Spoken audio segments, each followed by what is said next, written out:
एक जंगल में एक गधा रहा करता था। उसी जंगल में एक चतुर लोमड़ी भी आती है। वह गधे को देखकर बोलती है कि गधे भाई, मैं इस जंगल में नई हूँ, क्या तुम मुझसे दोस्ती करोगे? गधे का भी कोई दोस्त नहीं था। वह ये सब सुन के बहुत खुश हो जाता है और वह बहुत अच्छे मित्र बन जाते हैं। कुछ समय बाद वह बहुत आपस में पूरे जंगल में साथ मिलकर घूमा करते और बहुत खुश रहा करते। गधा अपनी दोस्ती से बहुत ज़्यादा खुश था क्योंकि पहले से ही गधे का कोई भी मित्र नहीं था। अब गधा और लोमड़ी घंटों नदी के किनारे बैठकर रोज बातें किया करते। अधिकतर समय अपना एक दूसरे के साथ ही बिताया करते थे क्योंकि एक दूसरे की दोस्ती उन्हें बहुत ही ज़्यादा पसंद थी। एक दिन लोमड़ी घूमते घूमते जंगल के एक हिस्से में जाती है गधे के साथ। वहाँ उसकी नज़र शेर पर पड़ती है। तभी वह गधे को इशारा करती है और गधा वहाँ से भाग जाता है। वह वहाँ खड़ी होकर देखती है और शेर का इरादा भाग जाती है। वह शेर के पास जाकर शेर से दरख्वास्त करती है, हे वनराज, क्या आप गधे का मांस खाना चाहते हैं? अगर ऐसा है तो मैं आपकी मदद करूंगी, मगर आप मुझे कुछ नहीं कहेंगे और थोड़ा सा मांस मुझे भी देंगे।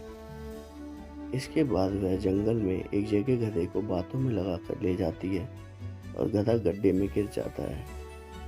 गधे के गड्ढे में गिरते के साथ ही शेर पहले लोमड़ी के ऊपर हमला करता है और उसे मार देता है।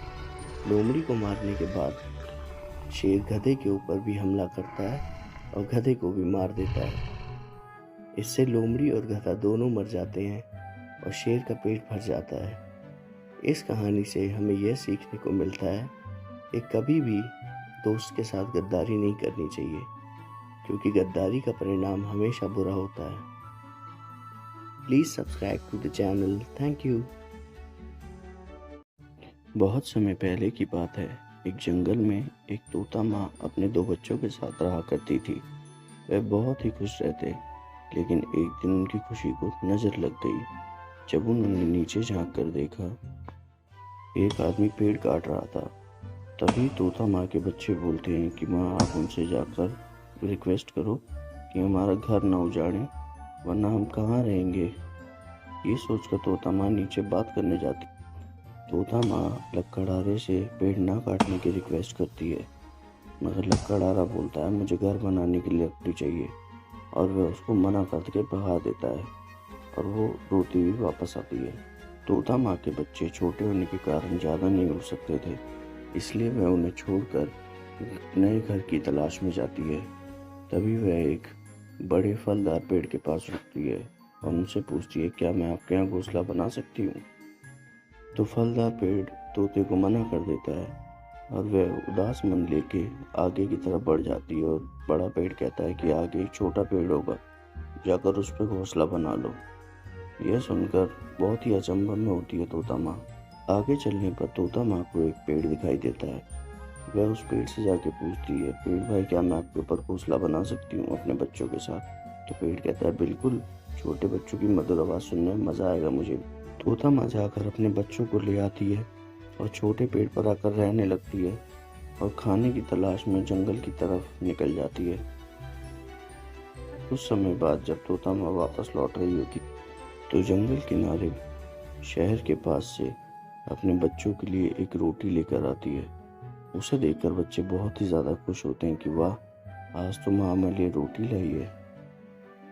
कुछ समय बाद जब तोता माँ फलदार पेड़ के पास से निकल रही थी तो फलदार पेड़ तोता माँ को बुलाता है और कहता है, लो तोता माँ, अपने बच्चों के लिए मीठे मीठे फल ले जाओ। और सही चल रहा है ना सब? खुश हो ना दूसरे पेड़ पर?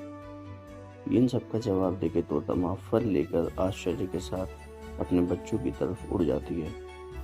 फल लेकर जब तोता माँ अपने बच्चों के पास पहुँचती है और ये बताती है कि ये फल बड़े फलदार पेड़ ने दिया है, तो उसके बच्चे चौंक कर बोलते हैं, क्या बात है, घर नहीं देते रहने को मगर मीठे फल खिला देते हैं। तोता माँ कहती है कि उन्होंने हमें रहने नहीं दिया, इसके पीछे भी कोई बड़ी वजह होगी। एक दिन तोता माँ जंगल में घूम रही होती है, तभी बड़ी जोर से आंधी चलने लगती है। फलदार पेड़ उसे आवाज़ देता है तो देखती है कि फलदार पेड़ गिर रहा होता है। तभी तोता माँ बोलती है, अरे अब गिर कैसे रहे हैं? तब फलदार पेड़ बताता है मेरी जड़ें बहुत कमज़ोर है, इसलिए मैंने तुम्हें घोंसला नहीं बनाने दिया था। मैं नहीं चाहता था कि तुम मेरे पेड़ पे अपने बच्चों के साथ सुरक्षित रहो। ये सब सुनकर तोता माँ की आंखें भर आती है और वह अपने बच्चों की तरफ उनको बचाने के लिए चल